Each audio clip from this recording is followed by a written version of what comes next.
Salut les amis et bienvenue sur Petits Essais entre amis. Salut Bernard. Bonjour Jo, bonjour les amis. Aujourd'hui on refait l'exercice inverse, on refait le grand écart vers un autre véhicule. Ici on passe sur plutôt une grande routière. Oui, tout à fait. On va maintenant aller aujourd'hui dans une familiale, sur un terrain où je pense vous ne nous attendez pas spécialement, puisqu'aujourd'hui nous essayons une Opel. Mais l'Opel Insignia Grand Sport, en tout cas c'est son nom, que nous avons l'immense plaisir de découvrir en exclusivité grâce à la concession Opel de Clerc, qui est installée dans la région namuroise, à Nanine, à Saint-Servais et à Gembloux, grâce à monsieur Jean-Philippe de Clerc qui nous a réservé un accueil super sympa et son équipe pour la présentation et la découverte de cette voiture. Et donc une Opel qui sera peut-être un collector puisque c'est la dernière version, dernier modèle qui paraîtra sur pavillon allemand. Absolument, c'est la dernière Opel produite encore sous l'égide d'Opel avant l'absorption, la fusion, le mariage avec PSA. Et ben voilà. Allez, on y va. Action, c'est parti.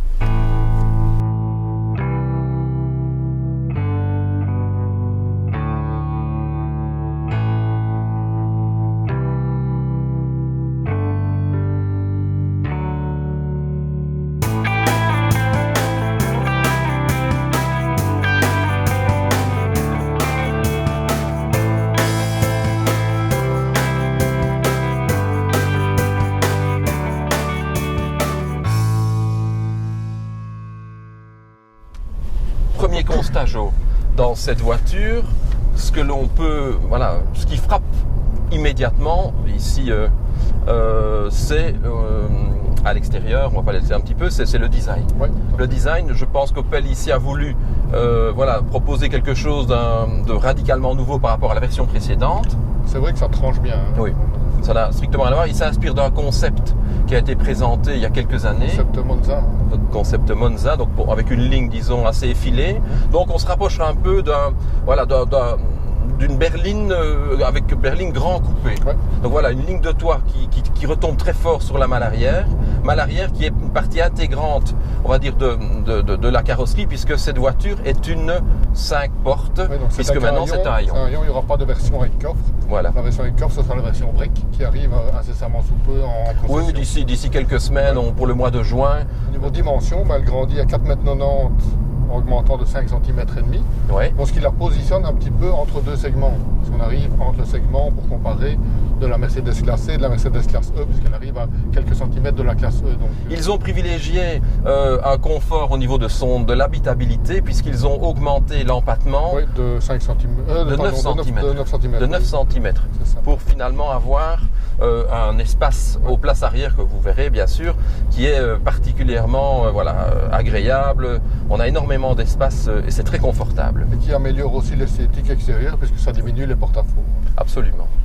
Elle fait un régime au niveau structure puisqu'elle diminue de son poids de 150 kg.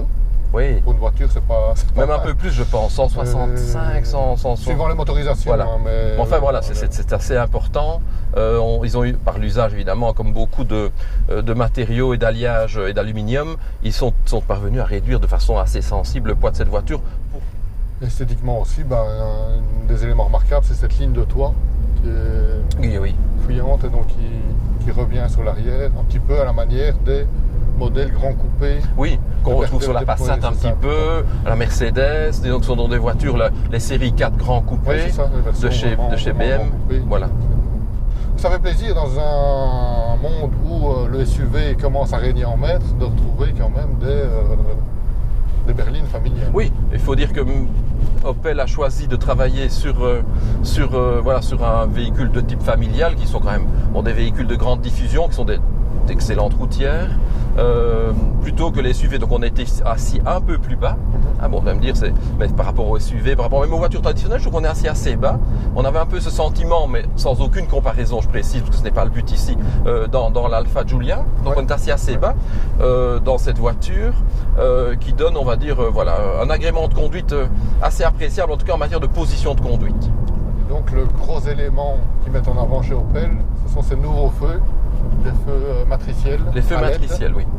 donc qui apporte une technologie en tout cas qui démocratise, parce qu'elle existait déjà dans certains segments modèle premium, mais qui démocratise une technologie vraiment intelligente, de feu intelligent, où on peut rouler constamment avec les feux de route engagés, donc ce qu'on appelle les gros phares. C'est ça. Et donc à ce moment-là, les faisceaux se règlent en fonction de la configuration. Si on croise un autre véhicule, ça va éteindre la partie avant gauche de la route. Oui. Si jamais on suit un véhicule, ça va éclairer les deux côtés, mais ça va éteindre le milieu pour ne pas éblouir la voiture devant. Donc ce sont vraiment des feux intelligents.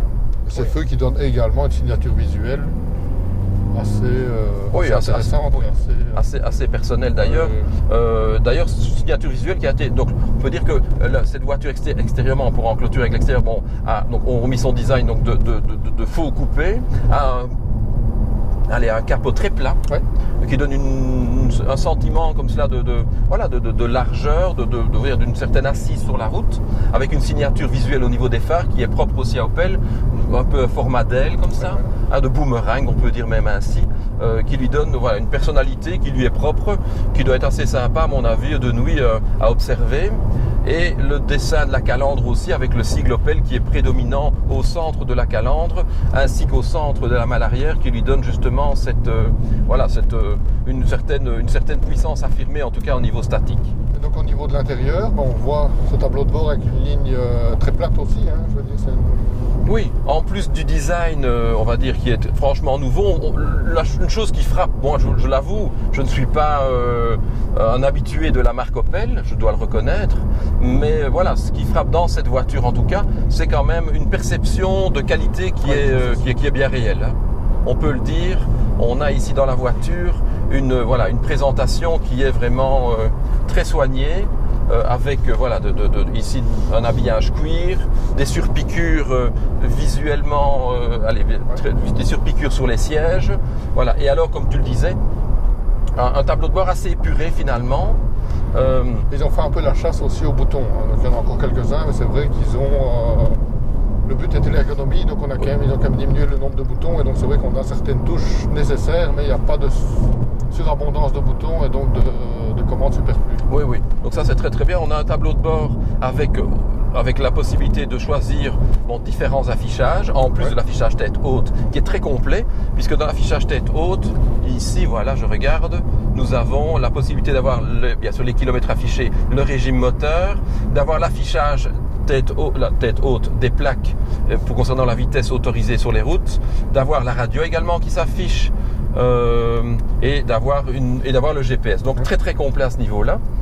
Donc un écran tactile de taille standard, on va dire. Oui, mais de bonne taille quand même, assez simple d'utilisation. Donc il est pas très compliqué. Il est un tout petit peu lent, mais dans l'ensemble, il est fort bien conçu. Et tout se fait par le côté tactile, puisqu'il n'y a pas de molette ici en plus pour pouvoir le commander. Donc on peut dire en conclusion sans l'atteindre, on se rapproche quand même très fort du premium. Oui, c'est le but d'avoir un véhicule d'accès à un prix maîtrisé qui offre, on va dire, un sentiment de premium. Bon, là, ce serait une excellente routière. Moi, j'ai pu constater ici sur les petites routes que le train avant est assez incisif et précis. Par contre, le train arrière, qui est un tout petit peu, donc avec un département un peu plus long, je dirais enroule dans les virages et a une certaine, on va dire, souplesse. Je ne vais pas dire mollesse, mais une certaine souplesse. Donc ça, c'est malgré qu'on a la possibilité dans cette voiture de disposer d'un réglage de l'amortissement avec elle dispose d'une suspension pilotée. Voilà, le principe de suspension pilotée. C'est un véhicule quand même pratique, parce que tu as pu essayer les places arrière, elles sont spacieuses. Oui, une excellente habitabilité à l'arrière, il faut l'avouer. Ça comme familiale, c'est assez royal. Un peu dans l'esprit de la Talisman, je pense, également un grand espace intérieur, un coffre qui est, je pense, dans la moyenne supérieure.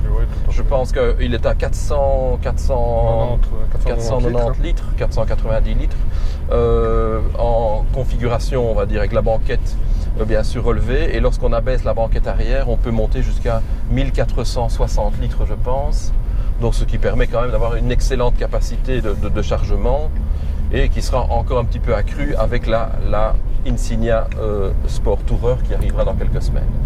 Il possibilité d'une boîte de vitesse automatique actuellement sur le modèle 1600 de 136 chevaux, notre modèle d'essai.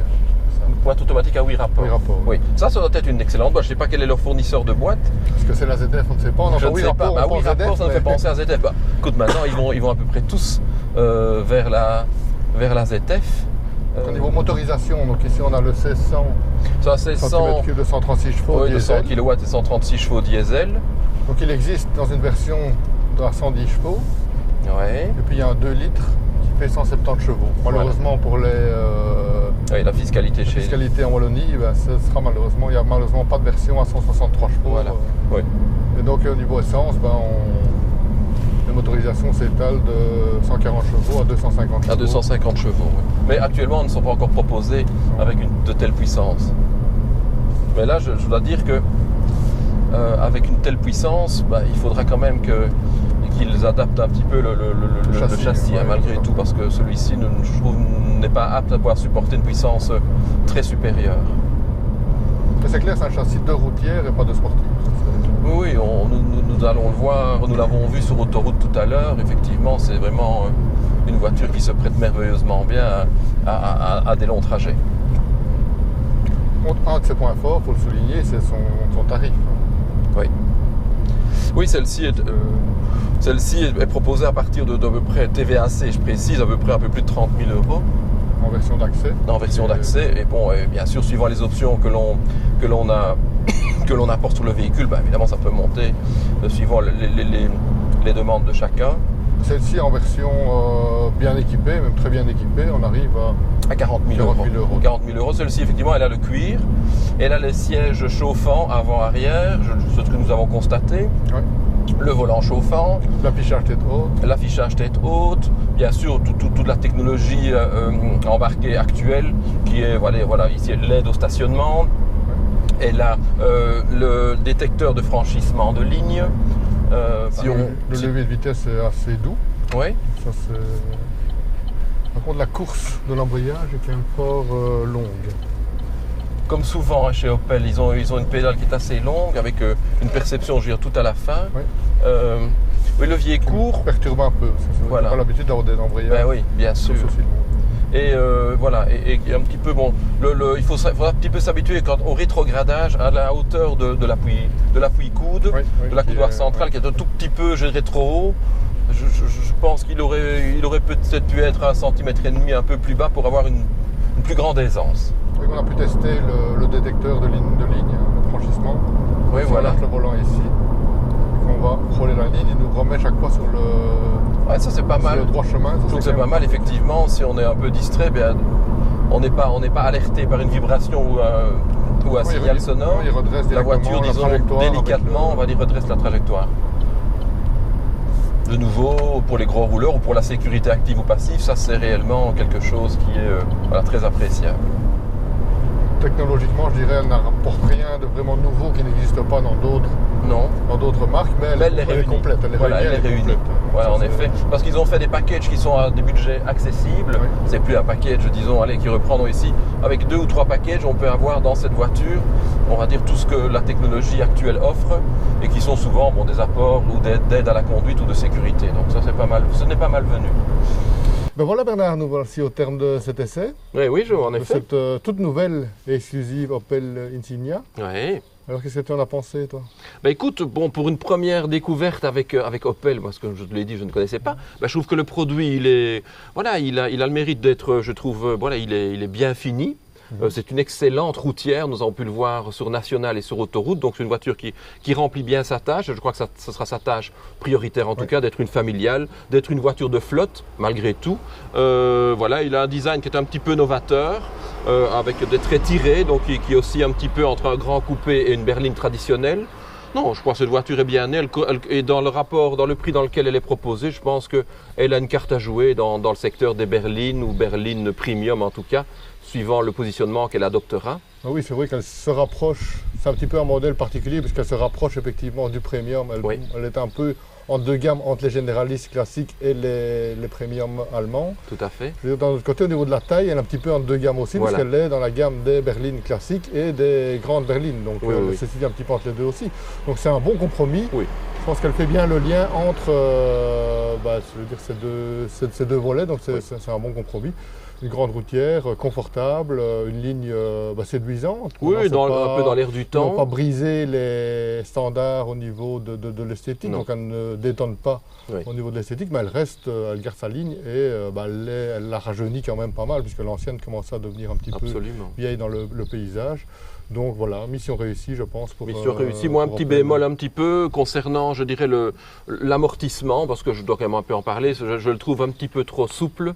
Voilà, je le disais tout à l'heure, le trait arrière, je le trouve un tout petit peu trop mou. Donc, ce qui fait que voilà, dans les grandes courbes, on sent vraiment que la voiture pompe légèrement. Ça, c'est un petit reproche que je puisse lui faire. Une voiture qui est baptisée Grand Sport, on pouvait attendre un amortissement un petit peu plus sportif. Voilà, un petit peu plus ferme. Il est plutôt typé confort. Voilà, je dirais plutôt grand confort, mais ça reste une excellente voiture. Et accessoirement, c'est la dernière Opel Das Auto, la dernière Opel, disons 100% allemande, puisque maintenant, vous le savez peut-être, mais le groupe Opel et PSA se sont mariés et vont nous proposer, dans les prochaines années, des véhicules qui vont chacun soit avoir leur identité, soit avoir, on va dire, des éléments en commun. Ça, ce sera l'avenir qui nous le dira.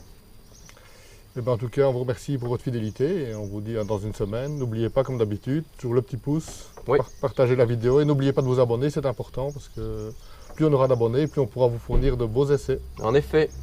Salut à tous, à la prochaine. À bientôt.